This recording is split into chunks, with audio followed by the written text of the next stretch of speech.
listeners, welcome to IFRA Business Podcast bersama saya Sisi, dan di sini kita akan kupas tuntas tentang isu terkini, informasi terbaru, dan juga kisah inspiratif di dunia bisnis.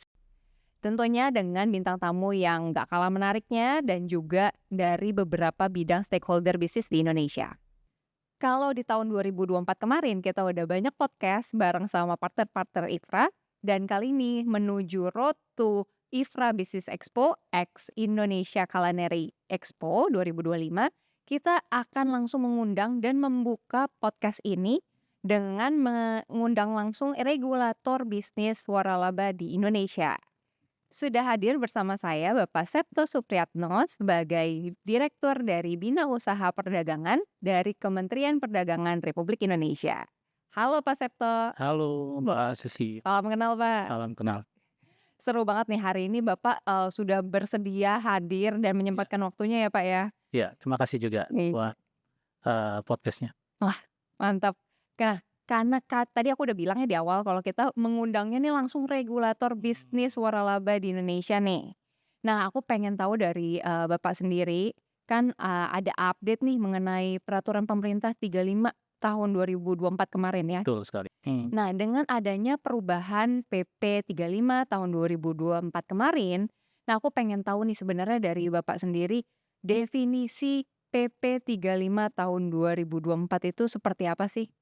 Baik Mbak Sisi, Eh, Bapak-bapak, ya teman-teman entrepreneur sekalian, jadi saya ingin menyampaikan terkait dengan definisi ya, perubahan definisi pada PP 35 tahun 2024 dibandingkan dengan PP 42 tahun 2007, di mana semula mencantumkan definisi itu terdapat kalimat sistem bisnis dengan ciri khas usaha. Nah, di dalam PP 35 tahun 2024 itu terubah menjadi sistem bisnis dengan kriteria yang telah ditetapkan. Tentunya perubahan ini mengubah cara pandang kita nih terkait dengan bisnis waralaba di Indonesia, dan di mana definisi lama itu menekankan pada aspek keunikan dan atau karakteristik ya, karakteristik khusus dari suatu usaha, dan tentunya ini sangat-sangat bersifat subjektif ya terkait dengan aktivitasnya. Namun dengan definisi yang baru itu mengubah ya pola pandang kita terkait bahwa di sini mengarah ke kriteria yang lebih terukur. Hmm. Terukur dan tentunya hal ini lebih memudahkan bagi para pelaku usaha untuk memenuhi persyaratan waralaba dengan kriteria tersebut, karena dengan perubahan tersebut jelas pastinya ada keterukuran ya, ada kejelasan dan keterukuran. Yang kedua tentunya dengan perubahan definisi ini juga akan memudahkan kita lebih banyak jenis usaha bisnis yang akan diwaralabakan, dan kita berharap dengan kemudahan ini akan mengembangkan mendorong pertumbuhan jumlah waralaba di Indonesia. Itu yang kami harapkan dari perubahan dari PP 42 tahun 2007 ke PP 35 tahun 2024. Itu Pak Sisi. Wow, berarti memang jadi lebih relevan ya Pak ya. Iya, Dan kalau misalkan yang saya tahu nih, waralaba itu kan juga berasal dari ada yang dari dalam negeri Indonesia gitu ya, tapi ada juga yang dari luar negeri nih. iya. Nah, mungkin Bapak bisa jelasin nggak perbedaannya apa, dan mungkin mana nih yang lebih menjanjikan gitu Pak secara bisnis?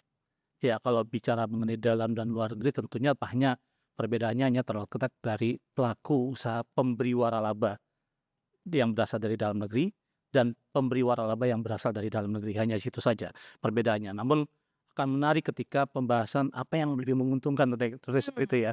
Apakah dalam negeri atau luar negeri yang menguntungkan. Terkait hal itu tentunya kita tidak bisa semua jenis waralaba tentunya memiliki peluang bisnis masing-masing, karena kita melihat karakteristik atau behavior konsumen di Indonesia seperti apa. Namun demikian terkait dengan bisnis pemberi waralaba dalam negeri, tentunya memiliki keuntungan nih, karena mereka kan sudah tahu nature-nya usaha di Indonesia seperti apa.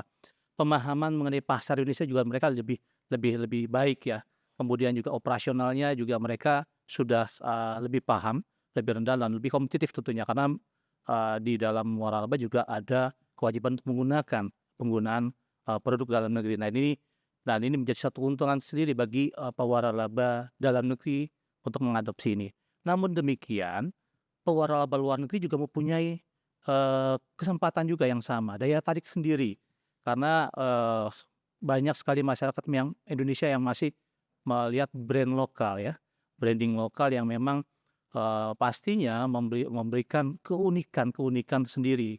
Dan ini yang menurut menurut kami juga peluang juga sebenarnya bagi pelaku usaha luar negeri untuk bermain di aktivitas waralaba di Indonesia. Dan ini juga tentunya terkait dengan hal tersebut, pelaku usaha waralaba luar negeri juga punya ketergantungan ya, tergantung terkait dengan kemampuannya, bisa nggak mereka beradaptasi dengan regulasi yang ada di Indonesia. Ya terkait dengan pembunuhan tadi, pembunuhan kewajiban mengutamakan produk dalam negeri dalam menjalankan bisnis waralabanya, itu sih tantangannya. Oke, berarti memang sangat bersaing sekali ya Pak ya, pemberi waralaba dari Indonesia juga tetap bisa bersaing dengan pemberi waralaba dari luar negeri nih. Nah, kalau gitu misalnya aja nih Pak, saya mau jadi mendaftarkan diri sebagai pemberi waralaba. Nah, apa sih regulasi atau saya harus menaati atau membuat mungkin kayak apa yang harus saya penuhi secara hukum atau administratif? Ya, terkait dengan ketika seorang pelaku usaha ingin menjadi pemberi waralaba, tentunya berdasarkan PP nomor 35 tahun 2024, itu harus memenuhi kriteria waralaba. Apa saja sih kriteria waralaba yang harus dipenuhi? Yang pertama terkait dengan pelaku usaha tersebut harus memiliki sistem bisnis. Hmm. Sistem bisnis dalam menjalankan usahanya. Ya, di dalamnya apa saja itu nanti akan saya jelaskan. Yang pasti dia memiliki sistem bisnis, pengelolaannya sampai SOP dalam mengerjakan bisnisnya. Yang kedua adalah bisnis tersebut sudah harus memberikan keuntungan. Ya, keuntungan nggak mungkin dong usaha waralaba diwaralabakan tapi ditawarkan masyarakat tapi dia nggak punya keuntungan gitu ya kan, nggak memiliki keuntungan, nggak mungkin. Yang ketiga adalah pelaku usaha waralaba harus memiliki kekayaan intelektual yang sudah terdaftar, ya, sudah tercatat atau terdaftar Hmm. di Kementerian Kumham. Nah ini penting, ya kalau ini terkait hal tersebut. Yang terakhir adalah pemberi waralaba itu harus memberikan layanan berkesinambungan, ya, dukungan berkesinambungan kepada penerima waralabanya. Jadi pemberi waralaba nggak selamanya meninggalkan penerima waralaba ketika mereka sudah bermitra nih, bekerja sama melalui skema waralaba. Itu jadi itu yang harus dipenuhi oleh pemberi waralaba kepada penerima waralaba. Saya rasa itu. Wah, kalau kayak gitu malah, melindungi banget ya yang dari penerima waralabanya nih. Nah, kalau misalnya ternyata mereka tuh nggak mengikuti, peraturan atau regulasi yang diberikan gitu ya. Hmm. Nah, kira-kira apa sih hukuman atau sanksi yang didapati dari, pemberi waralaba ini? Apa efeknya ke bisnis mereka? Ya, pastinya nanti ada sanksi-sanksi ya ketika pelaku usaha pemberi waralaba tidak memenuhi aturan yang telah ditetapkan. Sanksi tersebut mulai dari eee, pemberian teguran tertulis tentunya, penghentian sementara sampai dengan pencabutan STPW, surat tanda pendaftaran waralaba itu hukuman yang paling berat bagi pemberi waralaba. Dan kami berharap kejadian itu tidak terjadi pada aktivitas dan selama ini itu tidak terjadi belum pernah ada ya, dan kita tidak inginkan, Mmm. karena kita terus melakukan pendampingan kepada pelaku usaha waralaba. Kalau gitu misalnya, sebelum kita mewaralabakan, bisnis kita gitu ya, tadi kan, saya tertarik nih pengen membuat, pemberi sebagai pemberi waralaba. Nah, itu kalau misalnya saya harus menilai bisnis saya nih apakah sudah layak atau belum untuk waralabakan, seperti apa tuh menilainya, Pak? Tadi saya sampaikan paling tidak adalah bisnis tersebut sudah memberikan keuntungan. Nah, Mmm. keuntungannya berapa lama nih berdasarkan dengan di PP nomor 35 tahun 2024. Keuntungan itu, ya 2 tahun berturut terakhir ya, Mmm. keuntungan telah mendapatkan keuntungan 2 tahun berturut-turut terakhir dan bisnisnya sudah jalankan minimal 3 tahun. Mhm. Jadi selama 3 tahun, 2 tahun terakhir itu sudah ada catatan keuangan yang menghasilkan dari aktivitas usahanya, itu yang pertama. Yang kedua adalah terkait dengan kepemilikan, kekayaan intelektual tadi yang sudah terdaftar atau tercatat di Kementerian Hukum dan HAM. Karena kami membedakan juga nih aktivitas dari PP Waralaba yang 35 tahun 2024 dengan 2 tahun 2007. Yang sebelumnya pencatatan kekayaan intelektual itu baru hanya terdaftar. Itu boleh didaftarkan ke kami untuk mendapatkan STP. Dan sekarang sudah tidak lagi.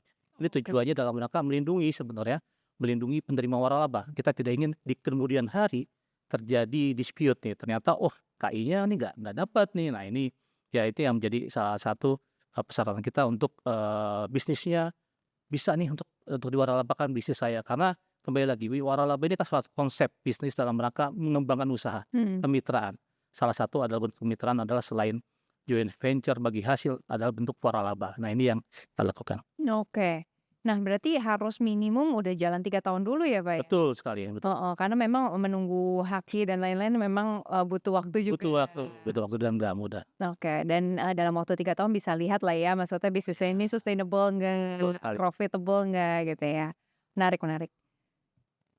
Kemarin aku sempat baca beberapa artikel mengenai PP 35 tahun 2024 kemarin ya, dan, salah satunya kenapa ada perbaruan ini juga untuk menguatkan posisi UMKM, Oh ya. ya. Nah, kira-kira, mungkin bisa disampaikan nih ke entrepreneurs, Pak, mengenai peluang apa yang mereka bisa dapatkan sebagai UMKM? Ya, tentunya aktivitas waralaba ini tidak hanya menguntungkan bagi para pelaku usaha yang ingin bermitra dengan pemberi waralaba ya, tetapi juga kami berharap dengan tumbuhnya waralaba-waralaba, baik itu pemberi waralaba dan penerima waralaba, juga memberikan dampak kepada UMKM yang ada sekitar. Di dalam PP nomor 5 tahun 2024 di pasal 26 itu ada terkait dengan pengutamaan penggunaan produk dalam negeri, di mana aktivitas waralaba yang jalan, baik itu waralaba yang berasal dari dalam negeri dan luar negeri, harus mengutamakan penggunaan produk dalam negeri dalam rangka menghasilkan barang atau jasanya, kan begitu.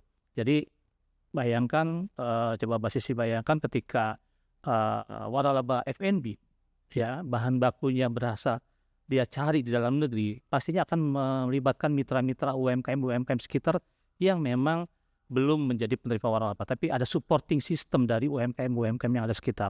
Nah ini yang kami harapkan dengan kondisi seperti ini akan menumbuhkan usaha-usaha UMKM yang memang menjadi support system dari pertumbuhan ekonomi, pertumbuhan waralaba. Itu yang industri waralaba itu yang kami kedepankan. Yang kedua adalah kami berharap dari pertumbuhan waralaba ini pastinya kan ada kemitraan yang dilakukan.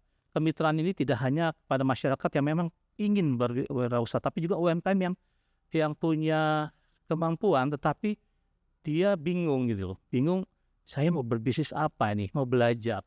Nah, ini bisa bermitra nih dengan para pemberi waralaba. Ya model bisnis yang memang dilaksanakan oleh pelaku usaha pemberi waralaba tersebut. Jadi paling tidak ini menjadi satu pembelajaran bagi UMKM bagaimana sih mengelola bisnis, mengelola usaha dengan baik yang menghasilkan atau menguntungkan itu sendiri. Next ke depannya dia bisa belajar, mungkin saja bisa mendirikan usaha yang lainnya yang baru dan mencontoh, sehingga usaha baru mereka juga bisa mengikuti jejak dari pemberi waralaba yang sebelumnya mereka tiru. Saya rasa itu, Mbak Sisi. Menarik banget deh, soalnya tadi Bapak udah mention tentang ya kita kerjasama aja nih sama pemberi waralaba gitu ya. Iya. Nah kalau gitu aku mau bahas dari POV penerima waralabanya kalau gitu. Nah perlindungan apa sih yang mereka dapatin sebagai penerima waralaba supaya mereka tuh merasa aman gitu Pak dalam menjalankan bisnisnya? Jadi begini, ini juga hal yang menarik pernah terjadi di ekosistem waralaba, dan kejadian ini akhirnya kami tuangkan di dalam PP nomor 35 tahun 2004 yang terbaru, di mana kami juga memberikan pelindungan kepada penerima waralaba, even ketika si pemberi waralaba ya itu terjadi sesuatu hal yang tidak kita inginkan. Contohnya adalah ketika pelaku usaha pemberi waralaba yang berasal dari luar negeri, di mana usahanya di luar negeri, induknya itu sudah tutup, tetapi di Indonesia itu masih berjalan dengan baik. Pertanyaannya, kalau misalkan di sana tutup, apa di sini tutup? Kan itu juga Ya, bingung kan?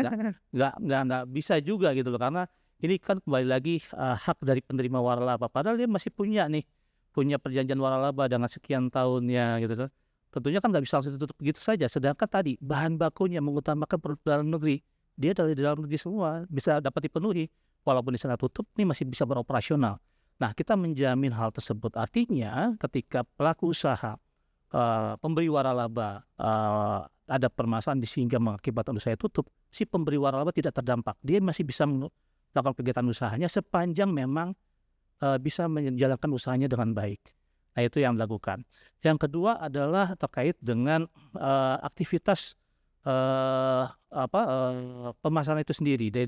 Dari sisi mengamalkan bahwa pemberi waralaba lanjutan wajib memberikan jaminan atau kewajiban pada pemberi waralaba lanjutan. Artinya dalam arti gini, di dalam PP tersebut tadi sudah sempat saya singgung di dalam PP tersebut bahwa pemberi waralaba tidak serta-merta meninggalkan si penerima waralabanya. Dia tidak boleh meninggalkan dalam hal melakukan pendampingan usaha waralaba secara berkelanjutan. Nah, ini yang di dalam PP 35 juga diatur mengatakan ada kewajiban nih si pemberi waralaba, nggak boleh loh kamu setelah terima kontrak perjanjian waralaba, terima fee, setelah itu kamu tinggalin. Nah, itu nggak boleh.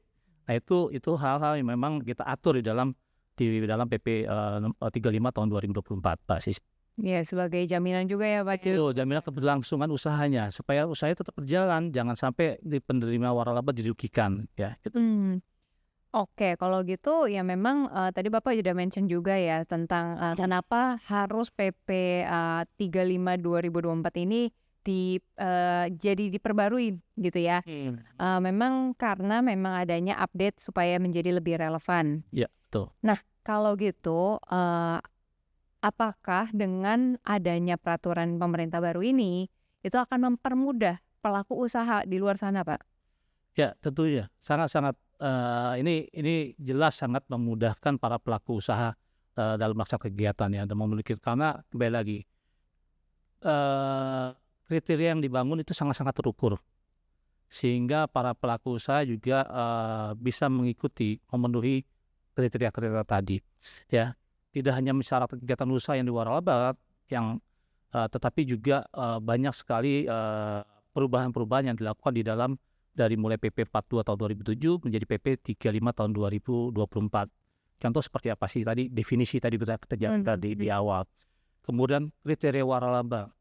Kriteria waralaba di PP sebelumnya juga disebutkan tuh ada 6 kriteria waralaba kan. Ada 6 kriteria, sedangkan kita di yang terbaru hanya 4. Kita simplifikasi terkait ciri khas usaha, kemudian standar ya dalam pelayanan, kemudian mudah diajarkan, itu masuk ke dalam sistem bisnis ya. Kemudian sistem bisnisnya juga yang tadinya nggak dijelaskan, dan sekarang sudah mulai dijelaskan apa sih sistem bisnis itu, dari mulai pengelolaan SDM-nya, pengadministrasian, kemudian operasional, desain usahanya, sampai dengan strategi pemasarannya. Sebenarnya itu yang harus disiapkan oleh si pemberi waralaba.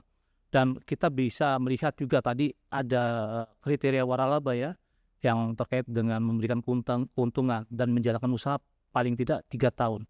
Sebelumnya, Mbak Sisi, ini bukan 3 tahun loh di PP sebelumnya, tapi minimal 5 tahun. Wow. Padahal sekarang kalau melihat usaha ya, anak-anak milenial sekarang, usaha yang 1 tahun 2 tahun sudah viral gitu loh. Benar. Booming. Nah, ini kan kita tidak bisa lagi menunggu terlalu lama, harus 5 tahun gitu loh. Jadi ini juga bagian dari kemudahan yang diberikan dalam pengaturan ini untuk mendorong pertumbuhan waralaba. Dan terkait yang terakhir adalah jaminan tadi terkait dengan kekayaan intelektual yang sebelumnya baru didaftarkan aja sudah udah boleh kita proses, tapi sekarang tidak boleh lagi, karena kita tujuannya adalah bagaimana kita memberikan jaminan kepada penerima waralaba supaya tadi kedepannya tidak ada lagi permasalahan nih pada saat pelaku usaha menjalankan usahanya, si penerima waralabanya. Itu yang kami harapkan.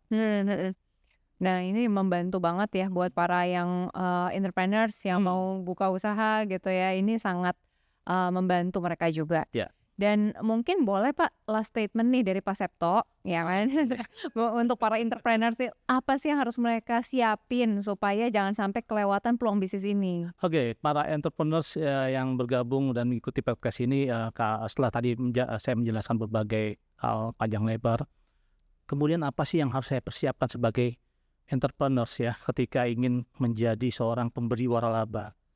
Pastikan dulu nih, tadi ada beberapa syarat yang harus disampaikan, yang disiapkan, yang terkait dengan yang pertama ketika bisnis Anda, para entrepreneurs ini mempunyai prospek yang sangat bagus, memberikan keuntungan. Jangan lupa segala diurus untuk kekayaan intelektualnya. Daftarkan ya untuk mendapatkan sertifikat kekayaan intelektual yang sudah terdaftar juga di Kementerian Hukum dan HAM. Itu yang pertama. Yang kedua, terus bagaimana saya menyiapkan semua dokumennya? Jangan takut. Kementerian Perdagangan punya yang namanya pendampingan waralaba nasional. Setiap tahunnya kita lakukan itu untuk pendampingan waralaba nasional, dan mudah-mudahan tahun 2025 ini walaupun kondisi ekonomi sedang sulit, kami akan tetap melaksanakan kegiatan tersebut. Untuk paling tidak 1 tahun ini ada 50 pelaku usaha yang kita siapkan melakukan kegiatan tersebut secara offline. Namun tidak menutup kemungkinan untuk yang kita libatkan juga yang offline, online gitu ya. Jadi pelatihan tidak hanya offline datang langsung, tapi juga yang online juga kita libatkan. Tujuannya apa? Tujuannya adalah para pelaku usaha, calon entrepreneurs yang baru ini, yang muda-muda ini punya tahu apa sih yang harus saya siapkan, karena di situ akan didampingin nih. Bagaimana sih menyiapkan sistem bisnisnya, membuat sistem bisnisnya, SOP semua, karena nggak mudah. Dokumennya banyak yang harus disiapkan. Kemudian setelah itu kan juga harus menyiapkan dokumen-dokumen yang lainnya, ya. Dan terakhir pastinya kalau sudah siap dan sudah memiliki STPW, kami pun pemerintah menyiapkan ruang untuk mempromosikan usahanya, mempromosikan usaha. Bapak Ibu mengikuti beberapa pameran. Nah, ini pameran yang akan dilaksanakan nih pada tahun ini ya dari IFRA Business Concept nih yang dalam waktu dekat akan dilakukan. Nah, mudah-mudahan Bapak Ibu juga mempunyai peluang yang sama gitu loh.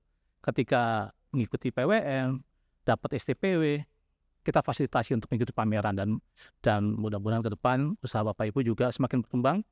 Gerai-gerainya yang tadinya cuma punya 2-3 dengan mengikuti pendampingan waralaba nasional punya STPW, dan yang pastinya setiap penyelenggaraan pameran bisnis ya yang menawarkan konsep bisnis, kami selalu mengingatkan pelaku usaha, bagi yang belum memiliki STPW dilarang menggunakan istilah franchise atau waralaba.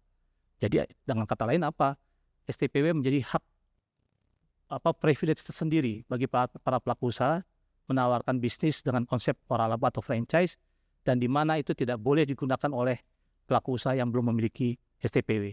Karena di luar banyak nih Mbak Sisi, ya di luar banyak pelaku usaha yang belum memiliki STPW tapi menggunakan istilah franchise atau waralaba.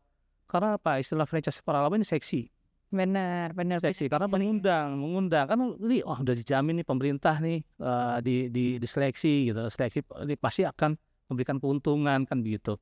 Nah, kembali lagi pasti akan memberikan keuntungan, dan paling tidak sudah ada seleksi awal yang dilakukan pemerintah terkait dengan bisnis yang dijalankan oleh pelaku usaha. Jadi kembali lagi kepada para entrepreneur yang ingin mengembangkan bisnisnya, pola kemitraan salah satunya melalui waralaba atau franchise, kita buka peluang terkait dengan itu. Oke, berarti udah nggak ada alasan lagi nih buat para entrepreneurs yang mau mulai usaha. Sekarang udah dikasih regulasinya, udah dilindungi, bahkan tadi ada fasilitasi gitu ya Pak ya untuk pembelajaran lebih lanjut baik online maupun offline. Satu lagi, Ya gimana tuh? informasi terakhir. Pak Menteri kemarin saja mendorong pelaku usaha waralaba untuk go global. Wow. Go global dengan cara apa? Kita undang seluruh pemberi waralaba yang sudah memiliki STPW dalam negeri untuk mengikuti pelatihan pengembangan sumber daya ekspor. Jadi para pelaku usaha atau pemberi waralaba dalam negeri Indonesia nih yang sudah punya STPW, kita dorong tidak hanya berjaya di dalam negeri, tidak hanya membuka gerai di dalam negeri, tapi juga bagaimana mereka bisa membuka gerai di luar negeri. Kemarin pada akhir tahun 2024 yang lalu, Pak Menteri itu membuka meletakkan batu pertama pembangunan pabrik salah satu pelaku usaha yang telah memiliki STPW, yaitu Roti Ropi. Roti Ropi sudah buka ke Dubai, dan awal Februari ini saya dengar akan buka lagi di India. Wah. Nah, ini luar biasa. Banyak sekali pelaku usaha waralaba kita yang sudah punya Go international seperti kayak Alfamart sudah ada di Filipina, kemudian kebab Baba Raffi sudah ada di 9 negara, kemudian Spa, Tirtayu Spa sudah ada di Afrika, terus air minum biru sudah ada di Amerika, dan masih banyak lagi yang termasuk Pak Gembus juga sudah menjangkau Malaysia. Masih banyak lagi. Jadi kembali lagi peluang mengembangkan bisnis para entrepreneurs sangat terbuka lebar ketika mengembangkan usaha melalui skema waralaba. Wah, itu ya entrepreneurs dengar semua ya, itu udah membantu kita dari Ya. segala sisi gitu ya. Nah, kalau gitu buat entrepreneurs di rumah gitu ya yang pengen tahu nih cocok mana nih bisnisnya ya yang bisa saya terima gitu dari pemberi waralaba, bisa langsung lihat-lihat di IFRA Business Expo X Indonesia Culinary Expo 2025 yang berlangsung di AIS BSD City dari tanggal 25 sampai 27 April 2025. Nah, mungkin kita ketemu lagi ya Pak di sana ya Pak. Terima kasih. Siap, Iya. Mbak Sisi. Kalau gitu terima kasih Pak Septo buat waktunya dan udah berbagi banyak hal banget nih mengenai waralaba Indonesia gitu ya. Sampai bertemu lagi di IFRA Business Podcast selanjutnya. Kalau gitu kita tunggu untuk bintang tamu selanjutnya yang gak kalah menariknya nih. Dan see you entrepreneurs di next episode. Bye!